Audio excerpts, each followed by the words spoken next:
So I'm getting ready to service this Husqvarna brush cutter that does not want to start. Most likely it's an issue with the carburetor jets. It's got the new kind of carburetor, so we're gonna pull this thing apart. Start working on it. So on these, just like on the lawnmowers, you have two 5/16 bolts there and there, and then these are 9/32, the silver ones.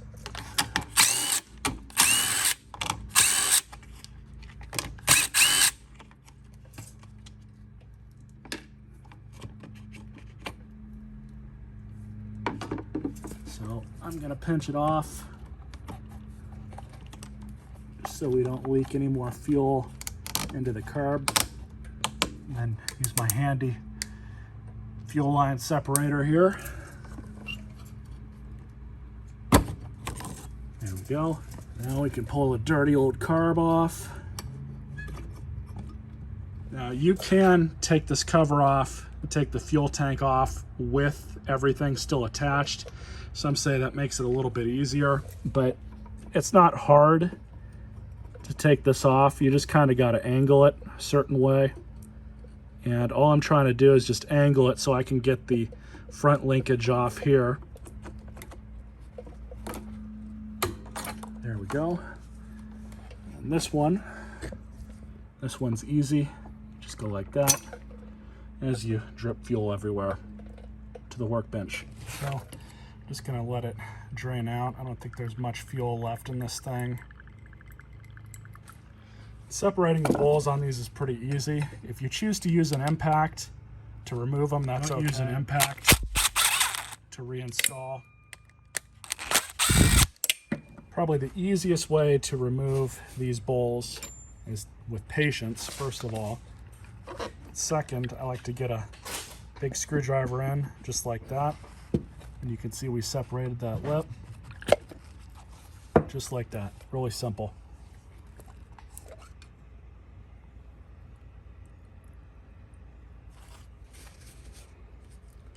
So where these carbs clog up, and I know this because I've worked on I don't know how many of these over the past 4 or 5 years, they always clog up with these jets. So let's see, can we get it off? It's gonna sound like you're breaking it, but you're not.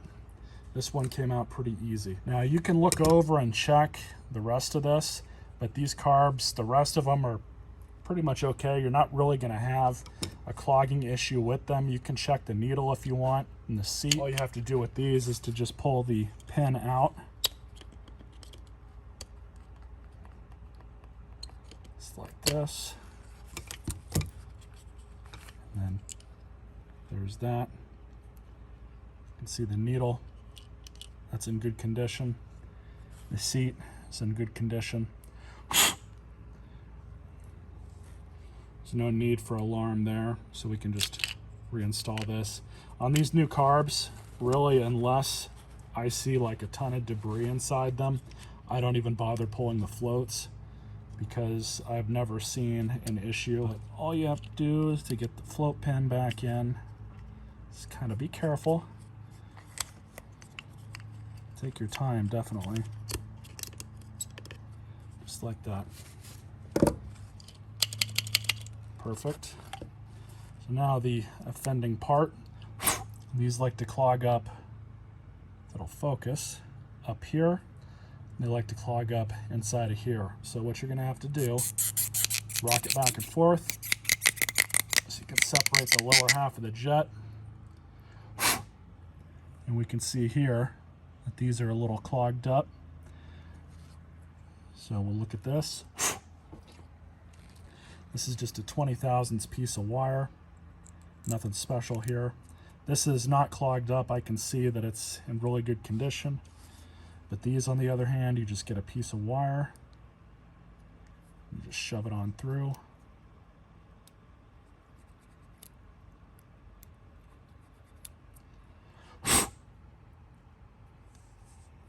And up here as well. So I don't think the camera can see this all that well, but it's nice and clean in there now. And if you choose, you can use some carb spray. I'm not going to use much.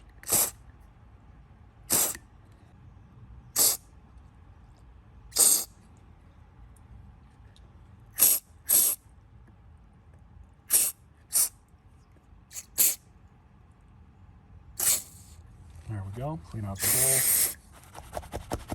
Inside of the bowl is really clean. Outside of the carbs not. I'm gonna shoot that with some compressed air. Be right back. All right, so it's all cleaned up. One thing I will say is Husqvarna really used the correct setup for these paper filters that they use and how much brush that these machines inevitably suck into them. It's really a good thing that they use those and not the foam ones, the foam filters. Everything else looks good. And if you see that white donut in there, if that's not lined up, there's a hole going right through the middle of it. You will not be able to get this jet assembly back in to the carburetor. So I can see right through there that it's all lined up. This part with the O-ring goes right into that little cup right there. So we just stick it back in. So as I mentioned before, you can see the little nub sticking through the middle of the white donut there. So everything's back in correctly. This ball's only going to go on one way. This part here of the jet is supposed to go down into that little pocket. So you just stick it on just like that. What I like to do is kind of start them first. Make sure the bolts are lined up with the holes correctly. And then once that's done, you just set it on back down. There you go. So, same 9/32 socket.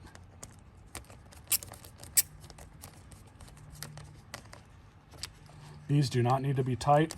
If you tighten them too tight, they will strip out the plastic threads inside of the carb. I've seen that several times with mowers I've picked up out of the trash, people doing it on accident. So that's as tight as it needs to be. Before you go and reinstall this, make sure that this white donut's out here, and in the middle of it there is a O-ring that's supposed to be there. That's important. So this thing is ready to go back on the machine. A little bit better of an angle, but in order to put this back on, just make sure your fuel nub is sticking out that way. And I'm going to put on this linkage first. All you do is this. Just slide that back on. Then we've got the other one that goes to the automatic choke. This one goes to this hole here. There we go. You just reinstall the carb, just like that. So now I just have to reinstall the fuel line. Do this. That'll allow the carburetor to fill up. So if the float is not sticking or it's sticking, we'll be able to tell here pretty soon if it starts leaking. There we go. No leaks. Just blew this off. Now you want to make sure that this goes back onto that PCV line. That is important. So it's kind of a bear to do it if you didn't take this off, but in all honesty, it's not that bad. Camera can't see it, but I did get it back on. So I'm just lining up the nubs on the filter box itself. Now this is important, and you can get caught up, but you have two self-tapping and two fine screws. So you remember, these two go on the outside. The two silver ones go here and here. Those are the self-tapping screws. And that's because they're going into plastic, which mounts on the carburetor. These two you can throw on with an impact. That's not going to hurt anything. But these two, you're going to want to throw on with a ratchet and a socket because you're going into plastic.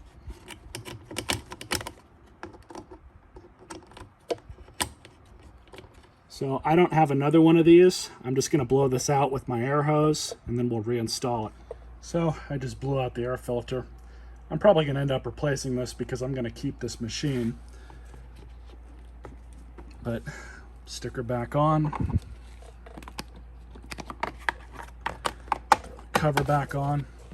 Now, I'm going to do a PSA on this as a short in a TikTok video, but this check and add thing that they have on new Briggs & Stratton engines, that one has it too, is straight marketing wank. Don't listen to that. Change your oil once a season, once a year, whatever that happens to be for you. Do not believe this crap. So we're going to take it outside and see if we can get it to start for ourselves. So let's see how this one turns on. It looks like we have a engine control here, which is actually kind of a different version of a blade brake or flywheel brake. So we're just going to set that up in the run position.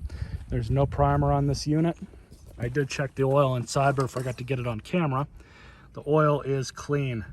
A little bit more full than I'd like it to be, but honestly, I'm not worried about that. So I'm guessing this here is what you fold back to activate the spinner there at the front. So you would just pull this back like that to activate it, but you don't want to start it with it on. So let's see if we can get her to start.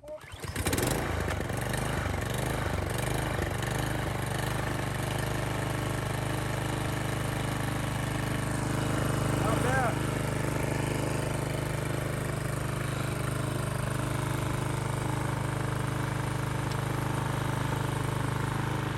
Really quiet. I actually like how quiet this engine is.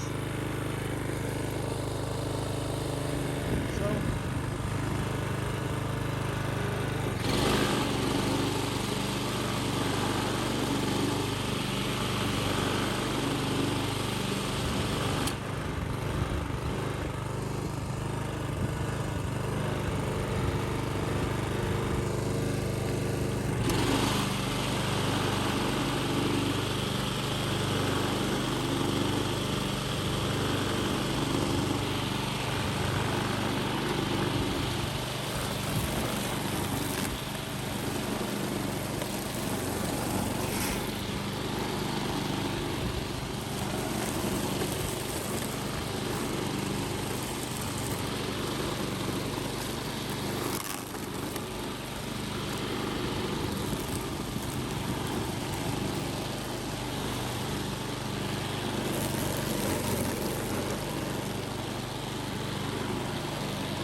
works pretty good. This is definitely a keeper. Probably gonna end up replacing the other one that I've got, but I haven't decided on that for sure yet. These things are really handy to have out when you have a lot of space.